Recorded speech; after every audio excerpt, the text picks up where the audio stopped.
回来！不要！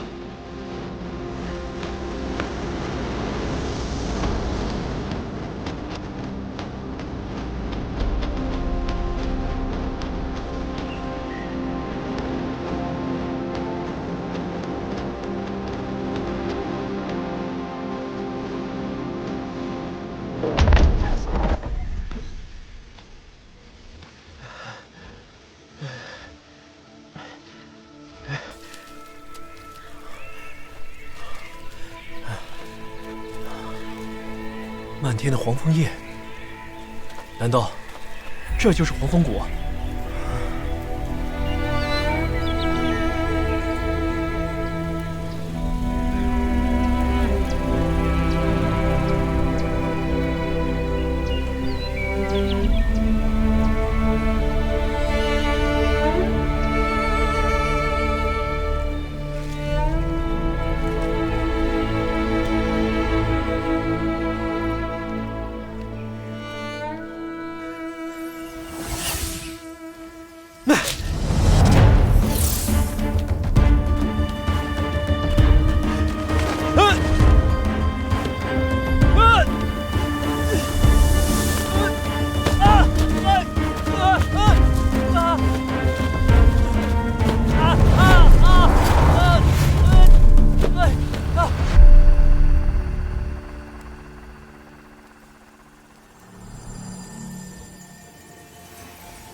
这什么呀？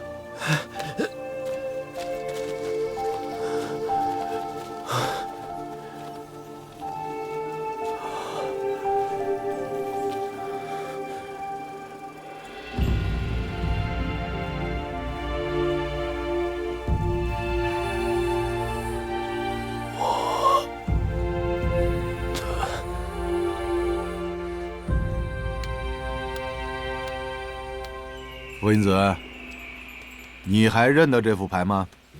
臭显摆！今天不是你们新弟子入门吗？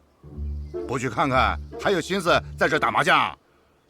当然要看了，但是我们黄风谷的规矩，你也不是不知道啊。这几年一度的新弟子入门，你不得开些盘口，你不得活跃一下谷内的气氛？要得！所以你今天来对了。哦，第一局马上开始。来，左边是单，啊，右边是双，买定离手。百年灵芝一株，我压单。我压单，我也压单。大叔，来，省得你说我耍账。开吧。1、2、4、5、6、7、8、16。16是双是吧？哎，16是不是双？是双呀，收！哎，收起来了呀，收起来了。好呀，拿走，拿什么呢？这赌这东西，这是有输有赢嘛。对呀，认赌服输嘛，对不对？很好，华元兄啊，这位小子们，今天到此为止，告辞。师祖，燕家堡的如烟小姐到了。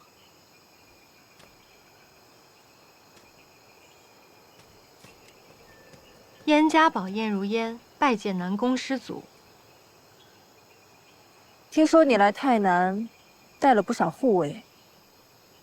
南宫师祖，别的世家如何我不清楚，但我可以保证，从进入泰南开始，我的侍卫就一刻不离地护着我。有散修失踪一事，绝对与燕家堡无关。你消息倒是灵通，但这个你要如何解释？这是在一位散修的尸体附近发现。师祖，我的一名侍女从刚进入泰南开始，便被人盗走了令牌，这分明是有人栽赃。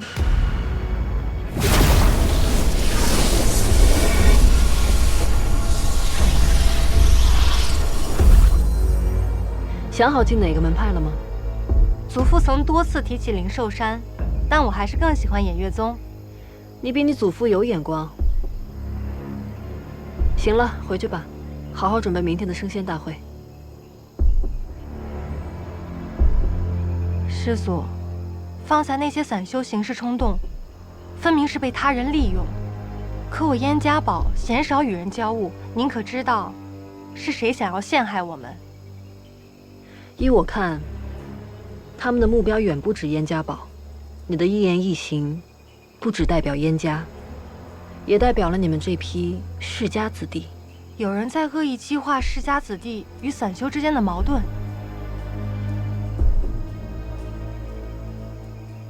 如烟告退。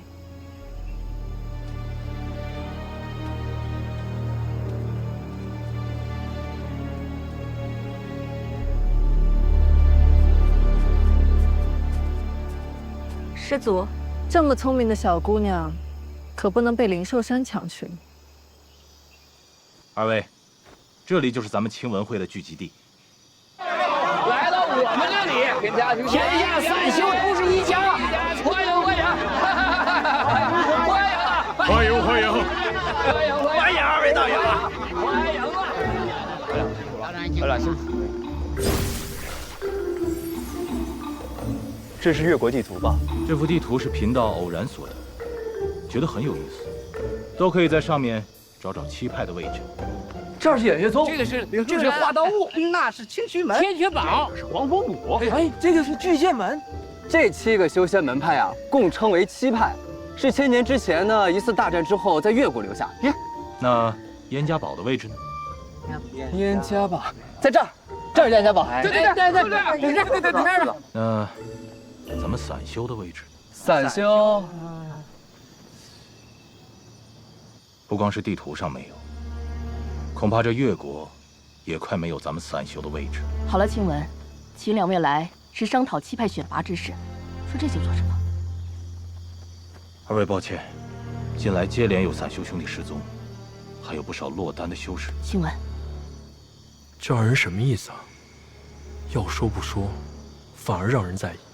同为修仙者，凭什么有些人一出生便能获得所有的修仙资源，而我们只为一粒筑基丹，就得拿命来换？筑基丹？哎，什么是筑基丹？这个你必须要知道啊！筑基丹呢，是帮助修炼者突破炼气期，进入到更高一层筑基期的丹药。炼气？我现在是哪一期？这刚刚开始修炼的呀，都是炼气期。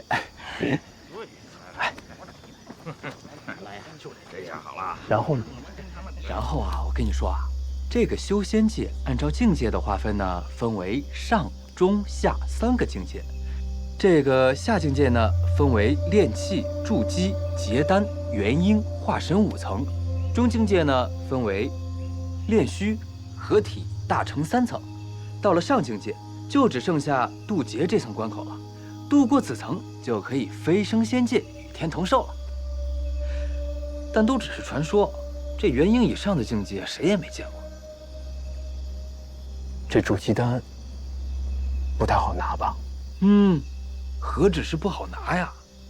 这个筑基丹呀，决定了一个修仙者他的命运，更关乎的是一个门派未来的实力走向。所以呢，以往这些筑基丹都是垄断在七派和修仙世家手里，都在他们手里啊。哎，直到有了这个升仙选拔，我跟你说，韩兄，这个升仙选拔呢，表面上看是为了竞争这个7派的名额，实则呀，都是在竞争这个筑基丹。500年前，一位散修前辈聚集了数千名散修与7派进行商讨，才换得我们现在能与世家子弟公平竞争进入7派的机会，但也换来他们恶意的针对。可争论起来，让我们这些不带任何资源的散修和那些从小就泡在灵药罐子里的世家子弟比，算什么公平？对，这算什么公平？狼多肉少，也难怪他们对世家子弟有这么大的敌意。散修那边查得怎么样？已经派了几个人盯上了核心成员，领头的人就叫青文。虽然只有炼气11层，但嘴皮子功夫相当厉害，在散修界有不少的追随者。盯紧了，有任何风吹草动，随时汇报给我。是。各位，7派给我们设下的考验有2个，第一个是明日的灵根测试，第2个是后天的天雾台升仙比武。天雾台升仙比武9死1生，所以我们务必要在灵根测试的时候就拿到名额。灵根呢，分为金、木、水、火、土5种属性，大家都知道吧？纯才无法修炼的。灵根越多啊，修炼的效果就越差。像有4、5种灵根属性的修士，即便他能感应到天地间的灵气，但终其一生，他也只能修炼到3、4层罢了。这种灵根又叫伪灵根。伪灵根。有2、3种属性的灵根，那才叫真灵根。哎，道长，那如果是单一灵根呢？那就是万中无一的天灵根。这样的修士啊，绝对是上天的宠儿，修仙的速度肯定逆天。原来修仙跟天赋有这么大关系。那我是真灵根，还是伪灵根？莫大夫也没说呀。希望我是天灵根。通过灵根测试，进入到7派的名额是有限的。那些世家子弟变着法的挤兑我们散修，把我们排挤在7派之外，阻止我们修仙之路。看来这修仙界也是以实力为尊啊。1到13层是长春宫全本。买不？给钱。多少9块灵石。9块灵石，太多了。哎，炼气期10层，知道的厉害了吧？还不开付灵石？小妹妹，这本功法呢，我确实想要，但是9块灵石太多了，能不能便宜点？你想多少？2块。嗯。大哥、二哥、三姐、四哥，你们快来！快来呀！正来。咱是偷看他功法，还不给灵石，我买9块，他只肯给2块。这什么强盗逻辑啊？咋知道？你咋知道我们修仙之前做过强盗的？你咋知道的？啊，这不都知道很多年了？你咋知道的？你这么说你是咋知道的？各位，我说的这个2的意思啊，是用2颗固本培元的丹药换1本功法，如何？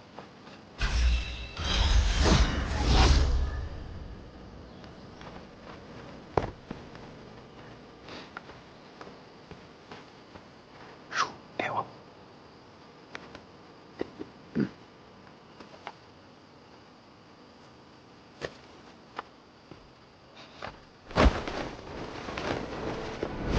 站住，不许动！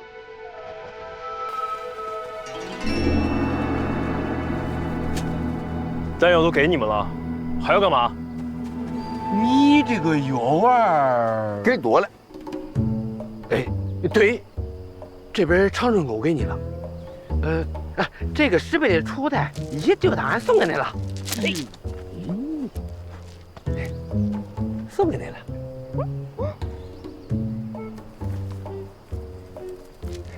蒙山无忧，专家意见。小意见，小意见，告辞。你莫失送，不送。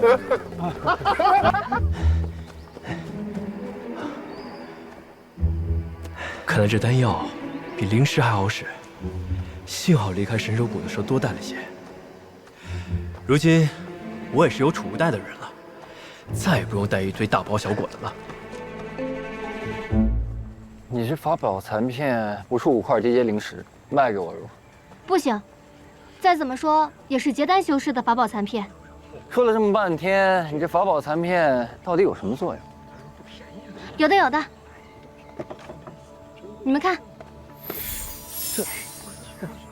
用这个法宝残片隐藏我的小绿瓶还不错。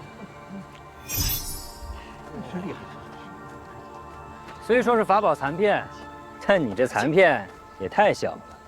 这样吧，看在你人长得不错的份上，我出1颗固本培元的丹药。哎，陆少，你这又占人便宜了。我出6块灵石，卖给我怎么样？我出7块，8块。行，8块灵石成交。对不住啊，我瞎喊着玩的。我跟他瞎喊着玩的。况且姑娘，你这残片真值不了那么多钱。哼。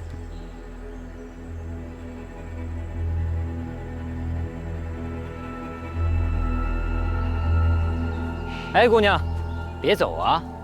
他们不要，我要啊！1块，我出1块灵石。我要价可是7块灵石，你们其他人还要出价吗？我看也不会再有其他人叫价了。还有吗2瓶金水丹，换法宝残片。你不会也是乱喊的吧？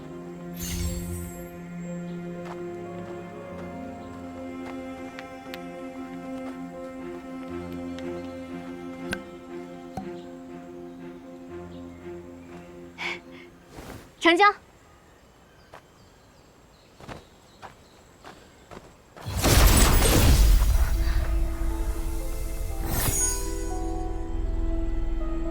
道友，这是何意啊？你好端端坏我交易，想走？可是，我用了合适的价钱，买到了适合的东西，这才是正常的公平交易吧？好，那我就让你看看，什么叫公平。火灼之术第8种，千火剑法。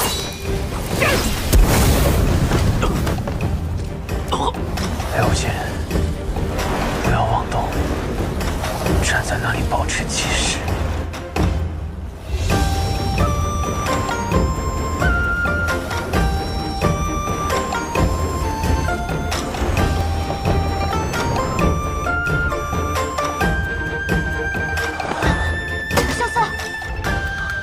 萧瑟，没事吧？萧瑟，萧瑟，萧瑟，离开这儿。香长师姐，咱们这样跑下去也不是个办法呀。这附近就没有雪月城的盟友前来助阵吗？我自幼就很少离开雪月城，和江湖上的人也没打过什么交道。莫说是寻盟友了，我连雪月城有些什么盟友都不知道。那怎么办呢？有了！啊！阿爹临走前给了我样东西，有了它，这附近的盟友自会前来相助。这什么呀？一支穿云箭，千军万马来相见。哦，我明白了，这是雪月城的求救信号。只是这烟火可见不过100里，这附近真有雪月城的盟友吗？白痴！哎，你这刚醒你就骂人，你才白痴呢！你不许骂他！哎，跑！什么？快跑！香柳师姐，她说快跑，什么意思啊？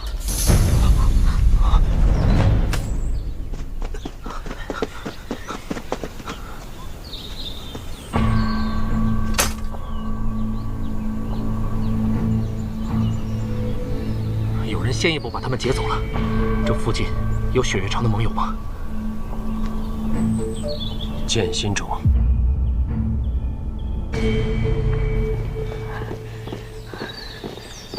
行了，到这儿就可以放心了。剑心冢外设有奇门阵法，寻常人根本进不来。多谢两位兄弟了，敢问两位兄弟尊姓大名？何去？何从？好特别的名字啊！没时间寒暄了。放心吧，适逢华神医正在剑心冢中采药，我这就送他过去。哎，这位雷兄弟啊，不如和我去一趟剑阁吧，老爷子应当想见你的。老爷子是谁啊？笨啊！老爷子当然是剑心冢的冢主了。冢主？嗯。哇！哼，这好多剑啊！这儿真是比雪域城藏剑阁还威风呢！哎，对了，明轩师兄，你为什么会出现在这儿啊？我是来剑心冢办点事儿。哦。结果刚到这儿就发现，天空炸响的那只千城令，能有资格用千城令的人可不多，我就赶紧赶了过来。结果发现是你。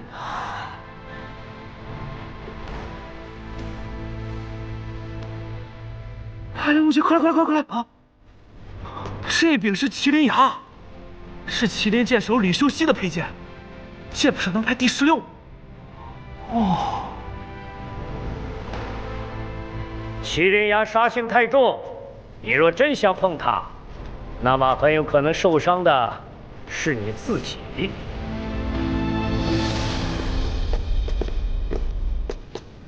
老爷子，要求见的落霞仙子的弟子是谁呀？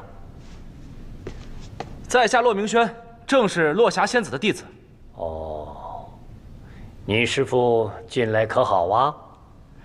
还行。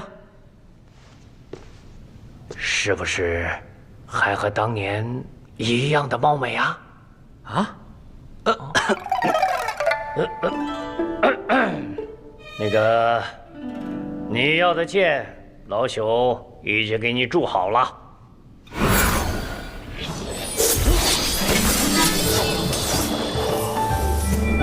哇！重剑无望，轻剑别离，长剑凤凰，双剑勾芒结尘，三尺剑般若一目，一共7柄剑。7柄剑，这么大方？多谢老爷子。你拿去吧。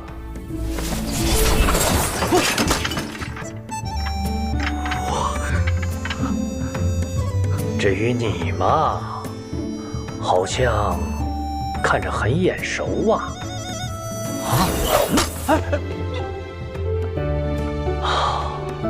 听雨啊，许久未见了呀。你老认识这把剑？听雨观雪，望花闻风，风雅四剑，乃是我年轻时所著，我自然认得。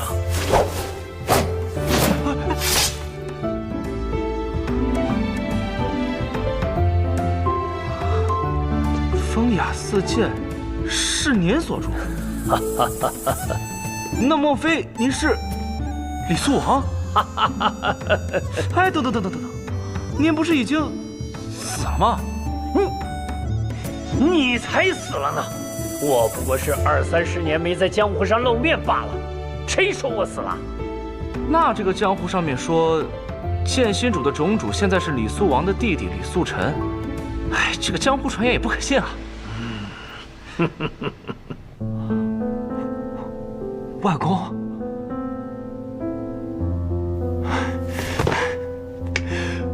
孙子刘杰不孝，见过外公。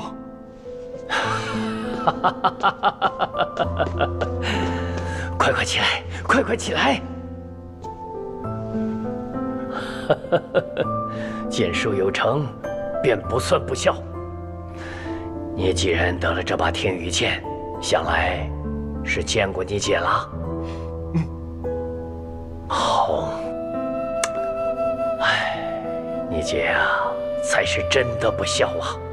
她明知道我一个老头子在这剑心冢里面孤苦伶仃的，也不来陪陪我。你说，我又没有非得逼着他，让他当这个剑心冢的冢主。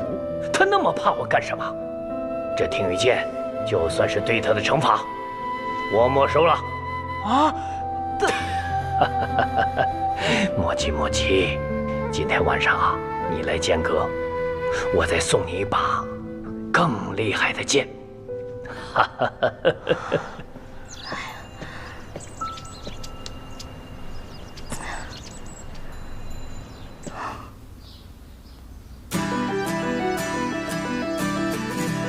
外表没有一点伤，但脉象就可以乱成这样，还真是罕见。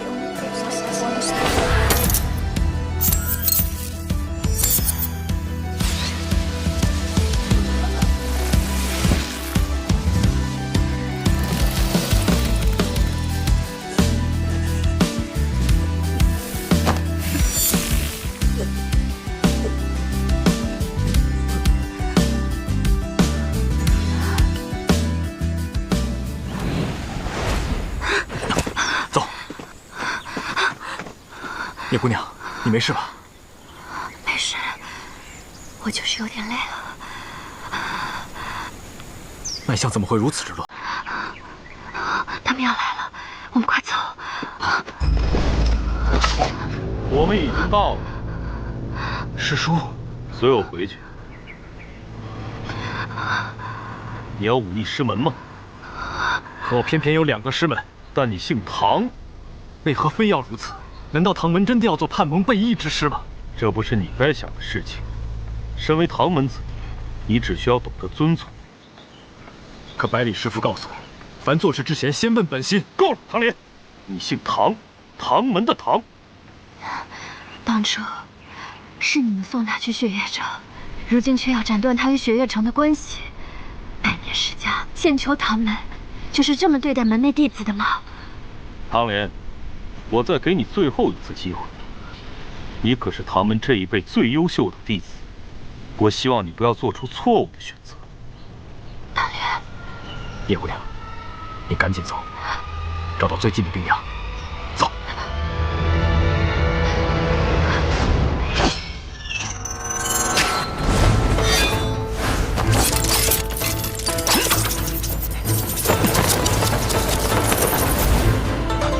叶姑娘，小心！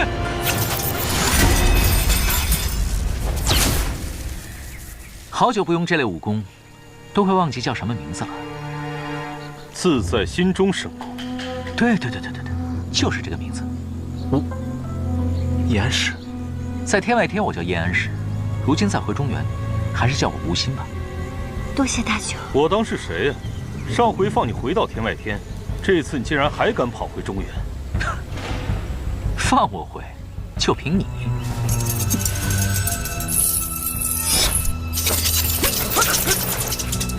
走了。截住景霞了吗？今日得到消息，暗河苏家家主苏沐雨和谢家家主谢奇刀合力阻止李寒一北上，但李寒一看穿了埋伏，最终突围而去，目前行踪不明。看来暗河已经动手了，老舅也太擅作主张了。唐门三老呢？那3位老爷子原本不想露面，可那时李寒一已经突围而去了，他们迫不得已现身，也没有追得上。至于唐门为何会和暗河联手，我猜是九皇子在动身之前就已知晓了唐门，他们知道殿下与九皇子的关系，便以为这是殿下下的命令。老九为何会如此确认暗河会和他协作？因为九皇子他冒充了一个人。谁？萧楚河。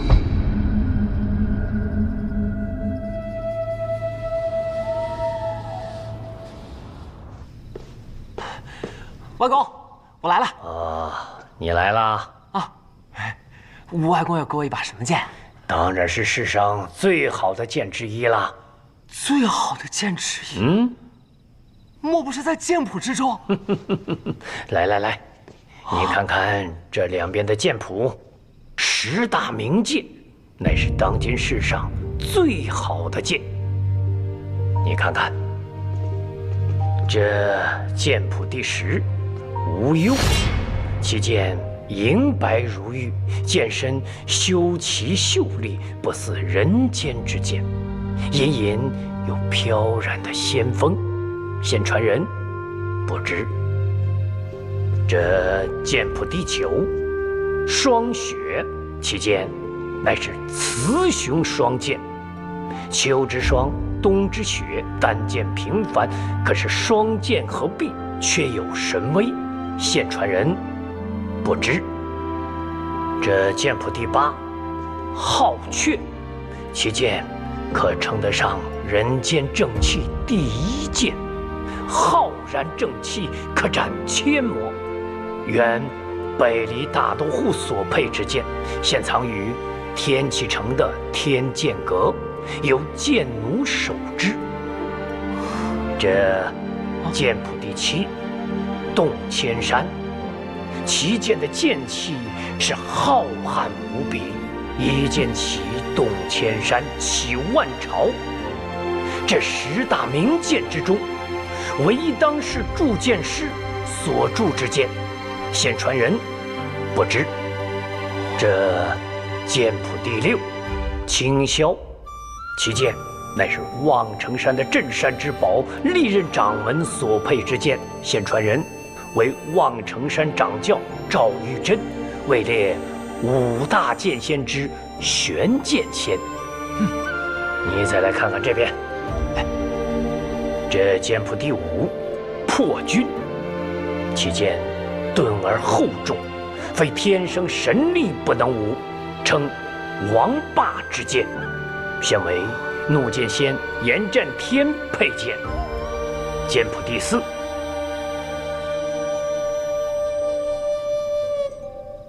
这世上的剑，有的是4个字，有的是3个，最多的是2个字。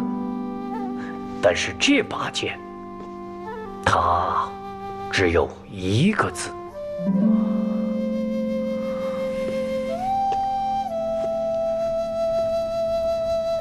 心。对，这剑谱第4，心，唯一一把以单字命名的剑。这剑可通灵啊，它与剑主心意相通，剑意纯粹，可断凡剑剑意。其剑为剑心中历任传人所佩之剑，现传给雷无节。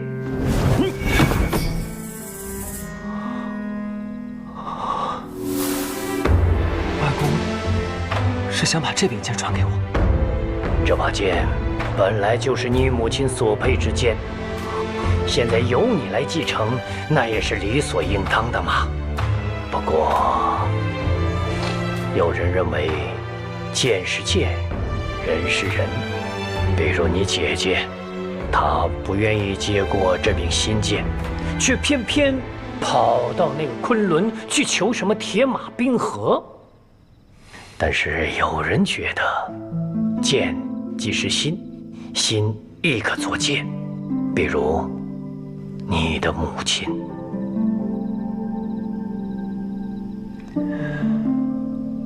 外公能给我讲讲我母亲的事吗？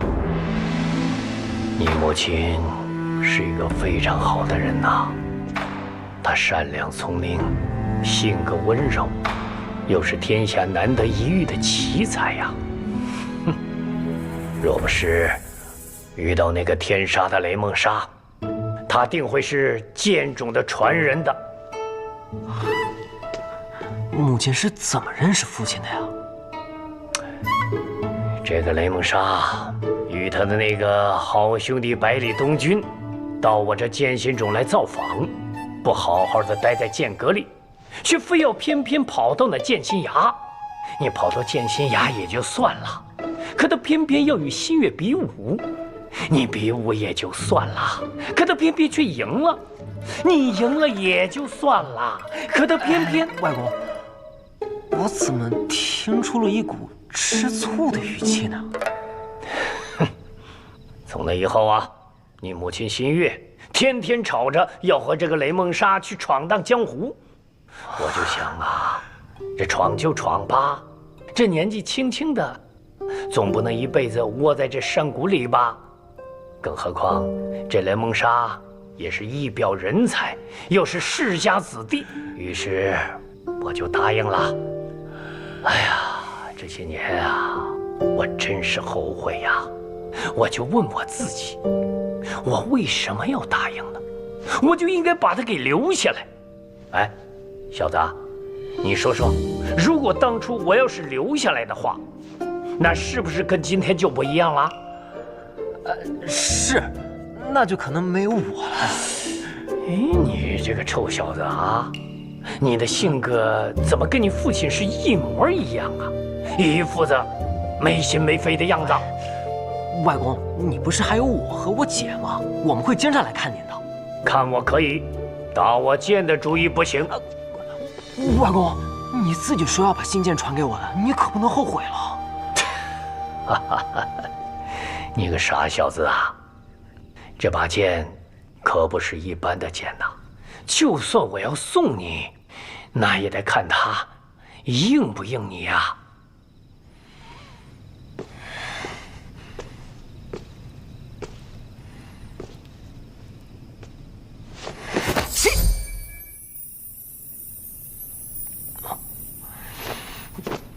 再见。哎，小子，你不要总想着如何控制这把剑，你呀，要用心的与它交流，它才会回应你的。再试试。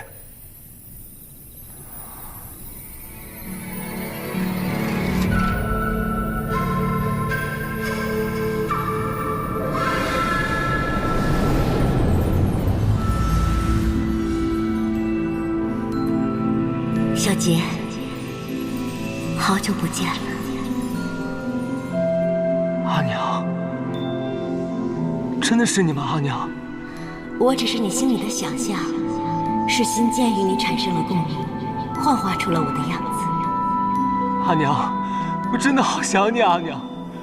我和姐姐还有外公都已经重逢了，若是你和阿爹还在的话，我们就可以像小时候那样一起生活了。傻孩子，没关系，只要你心里一直想着我们，我们一家人就永远在一起。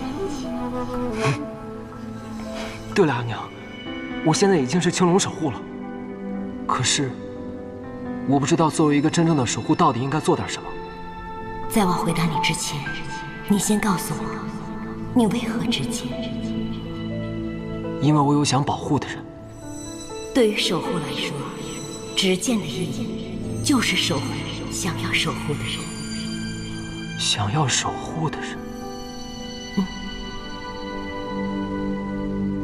想要守护的人，守护想要守护的人，守护想要守护的人。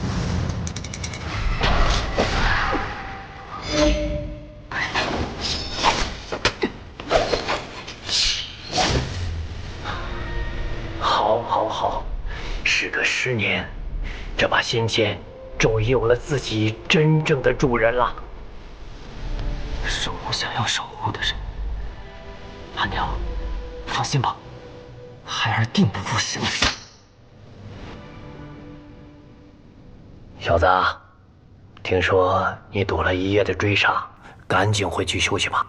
明天一早，再试试这把新剑的威力。外公，你这剩下的剑你都还没讲呢。虽然说剑谱前3甲我已经听过很多遍了，不过呀，从天下第1铸剑师的嘴里讲出来，那还是非同凡响的。好，我就应了你。来，这剑谱第3，铁马冰河，其剑乃是世间极寒之剑，原封在昆仑之巅，曾为绝世昆仑剑仙所有，现为雪月剑仙李寒一所配。阿姐可真是厉害，不继承新剑，去继承那把更厉害的。哎，我说你这个臭小子啊！既然有了新剑，就应该说新剑是最厉害的。咱们能输给阿姐不丢人。这剑谱第2，大明朱雀，其剑为无双城镇城之宝，现藏于无双的剑匣之中。这剑意锋锐，出剑必见血可翻，现为无双城的城主无双所有。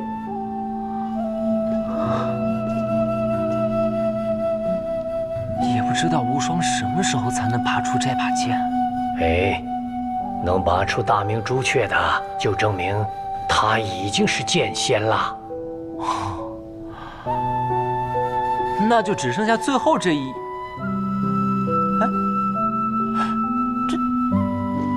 哎，外公，这最后一柄剑怎么是空白的呀？我告诉你，这剑谱第一，天斩，天下第一剑，天道之剑，非天命之人所不能持。现供于钦天监，有国师齐天辰守之。这天斩乃是开国皇帝留下来的神剑，已经有几百年未曾现世了。我虽然是剑心中的种主，我也没有见过此剑，自然也就画不出来呀。这几百年都不现世，他不会都锈了吧？哎，不会的，不会的。像本朝的开国皇帝那般的天命之人，又岂能是那么容易便出现的？哦。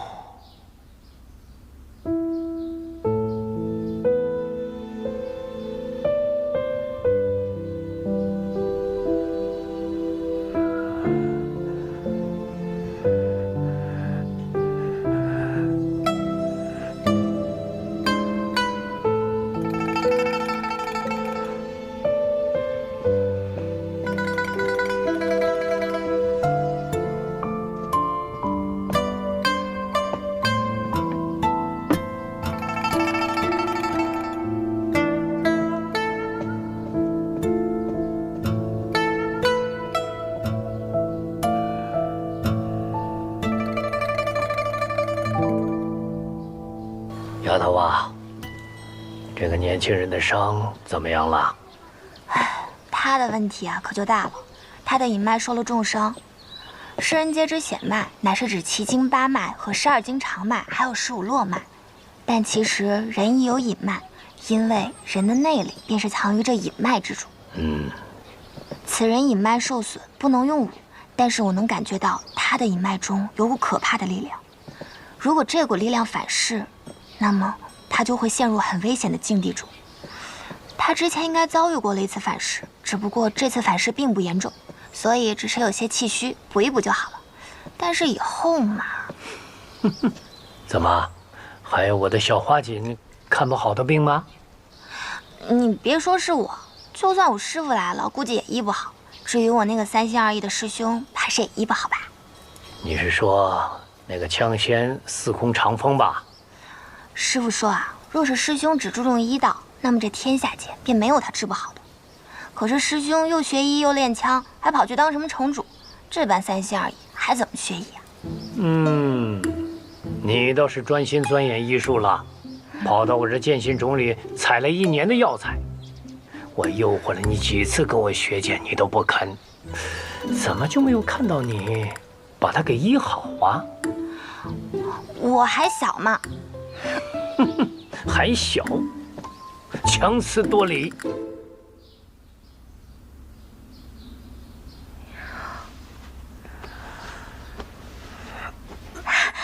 你醒了，好点了吗？好多了。你放心，以后我一定不会再让你受到伤害了。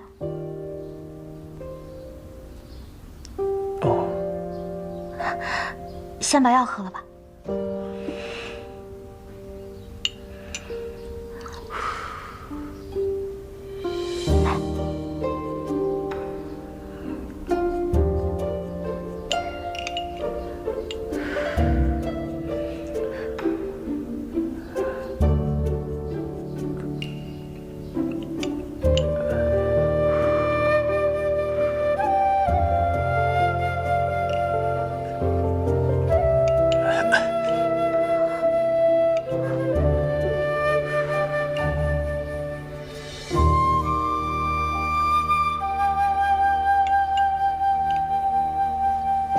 3日过去了，你终于能下床了。多谢神医。不用谢我，我只能帮你小忙。你隐埋的大伤，我治不了。这话我已经习惯别人说了。我之前在药王谷里看到过一本古书，上面记载了一种医术，叫捕魂之术，能令枯木逢春，结泉涌水，逝去的花草能够重生，断去的魂脉也能够重连。只是书上并没有记载捕魂之术的正确用法，可能早就失传了吧。毕竟师父号称医术天下第一，也并不会这捕魂之术。这么说，你是新百草的弟子？是啊。这几天啊，千落师侄已经和我说了，你是长风师兄的弟子，所以你也应该叫我一声小师叔。你今年多大？你别看我小，我可是有大志向的。什么大志向？比如治好你的伤。我是认真的。我信。对了，他们说你那天通过什么流转之阵将内力借给了他们，是一本什么书啊？能给我看看吗？可以。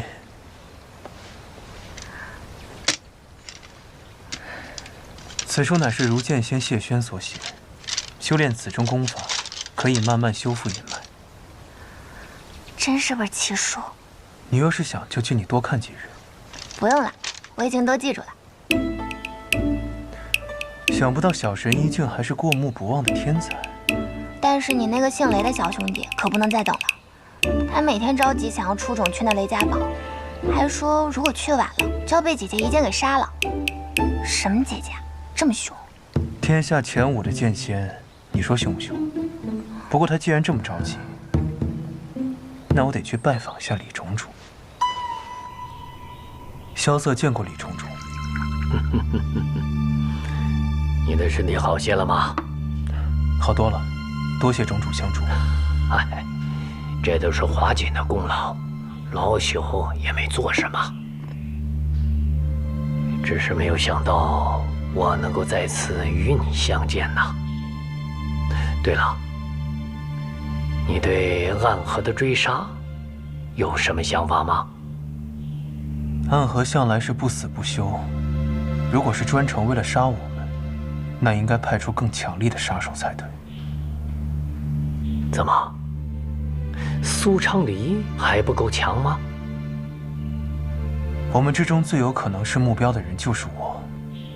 若是请动暗河为求稳妥，应该请出纸伞鬼苏沐雨这样的高手。所以我估计，这里面应该是另有阴谋，或许跟我们此行的目的地有关。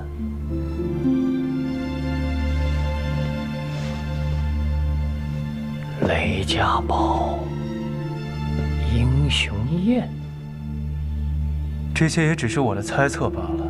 当务之急，是我们要快点赶往雷家堡，在敌人的阴谋发动之前，就还有回旋的余地。你刚才说，你叫萧瑟？是。不管以前是叫什么，以后也只会是这个名字。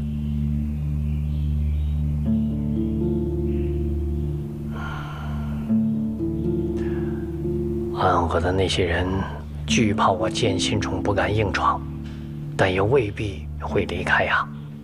今天晚上我就去击退他们，明天一早你们就走吧。怎敢劳烦种主亲自动手？我外孙为你，我为我的外孙。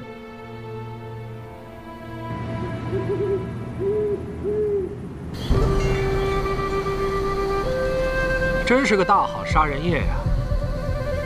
你在担心剑心种帮助他们吗？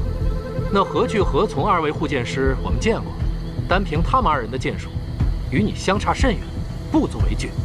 除了他们，剑心种还有别的高手。啊？别的高手？谁？剑心有月，睡梦杀人。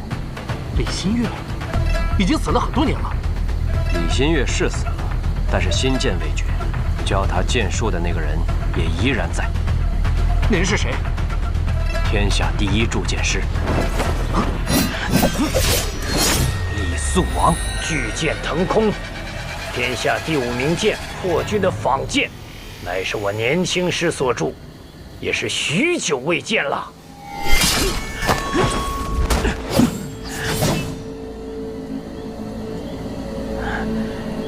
是柄好剑，只可惜被握在正确人的手中，杀气太重，毁了一把好剑。剑本来就是凶器，在我面前论剑。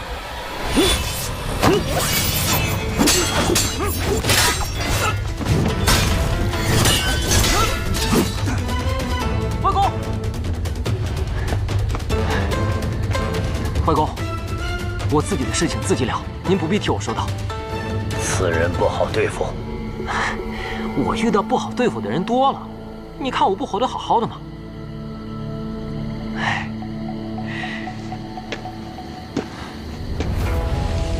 再来问一次剑吧。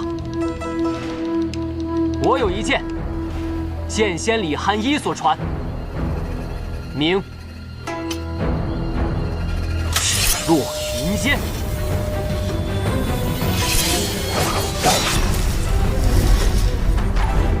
新剑，好。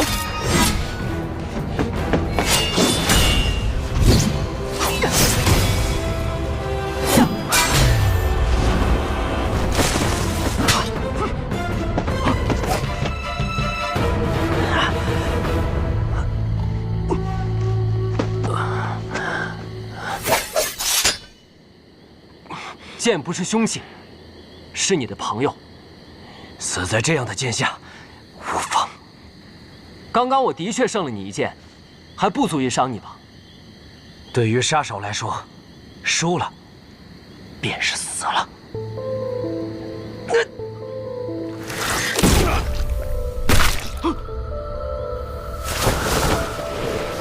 又是傀儡。不必追了，这只是他的脱身之术，区区一个木鹰不足为虑。小子，你没事吧？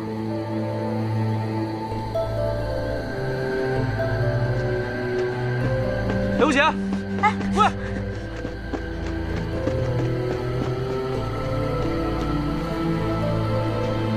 刚刚苏昌黎那一剑，是前辈动的手脚吧？是的，就是刚刚我和他对的那一剑，我已经把他的真气给击得混乱了，可是他却感觉不到，所以在和小杰对阵的时候，他还误以为自己躲过了那一剑，最后偏离了1寸，被震断了心脉。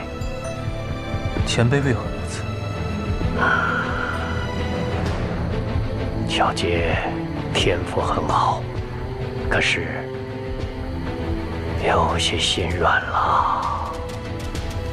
我能够感觉到，他的剑是君子之剑，然而君子之剑也需要有杀伐气。他的剑求胜，而不是求生。这江湖险恶，这样的剑会活不长久的。我不愿杀人，人却要杀我。不管是不是江湖，永远都是这样。前辈的担心我记下了，还请把雷无节放心的交给我。若不是为了你，我也不会迫使小杰做出这样的事来的。前辈什么意思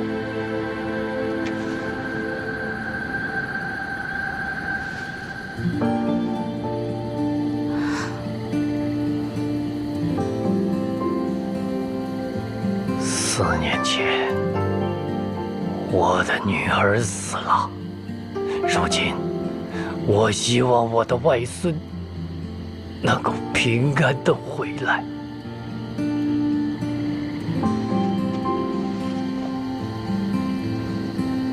萧瑟记下了。救命之恩，萧瑟永世不忘。若有缘，再来求见。等一下，这个给你。什么东西啊？我知道你有钱，随身带着金贵的蓬莱丹当糖果吃，但这个不一样，就算再怎么要死的人，吃下它都可续命3日。到时候你再出事的话，吃下它，3日之内找我，我救你。好。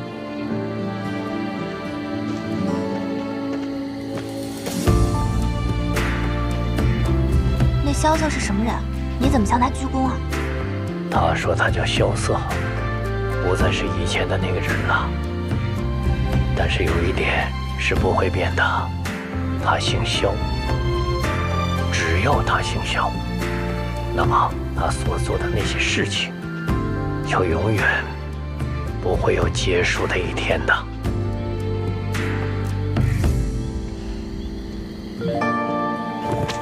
撤！撤！撤！撤！撤！撤！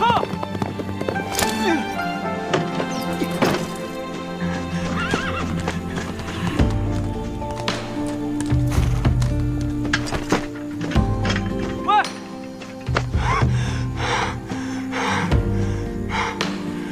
我要不要过去啊？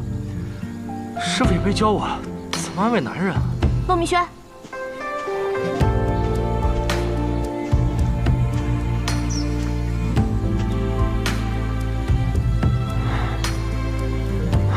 你不用担心我。其实，我早就想到会有这一天。踏上江湖路，有的时候你不想杀人，人家却想杀你，我都明白的。所谓身不由己，就是这样。可是这些都是错的，大家打打杀杀，仇恨不断，永远没办法终结。这不是我心里想要的江湖。我知道，你要的是鲜衣怒马，把酒当歌。是我想的太简单了吧？你知道我心中的江湖是什么样的吗？